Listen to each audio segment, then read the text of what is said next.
పేతురు, యాకోబు సహోదరుడగు యోహాను అను వారిని తప్ప మరి ఎవరినైనాను తన వెంబడి రానియక. నాకు అనిపించింది ఇక్కడ మిగిలిన 9 మంది శిష్యులు కూడా ఉన్నారు కదా, అంతే కదా. యేసుప్రభు ఎక్కడ పోయినా ఆయన శిష్యులంతా ఉన్నారు.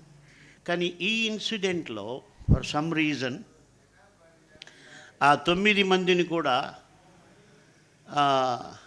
ఆయన పక్కన పెట్టి ఈ ముగ్గురిని మాత్రం తీసుకెళ్ళాడు.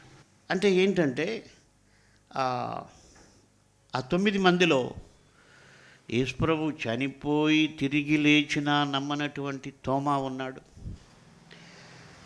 ఆ 9 మందిలో మాకు దారి తెలియదన్నటువంటి ఫిలిప్ ఉన్నాడు. సో ఏది ఏమైనా దేవుడు ఈ ముగ్గురిని ఎందుకు సెలెక్ట్ చేసుకున్నాడు ఆ ఇన్సిడెంట్లో అంటే డిస్టర్బెన్స్ అన్నటువంటిది లేకోకుండా. కాబట్టి మన ఫెలోషిప్ అన్నది మన ఆత్మీయ జీవితాన్ని డిస్టర్బ్ చేసేటువంటి వారితో ఉండకుండా ఉండడం చాలా మంచిది. అంటే వాళ్ళు తక్కువ వారని కాదు, వాళ్ళని ఎన్నిక లేని వారు అని కూడా కాదు, బట్ ఇట్స్ నాట్ రైట్. మరి మన ఫెలోషిప్, మనం ఎవరితో సహవాసం చేస్తున్నాం అన్నది చాలా వైజ్గా చూస్ చేసుకోవాలి.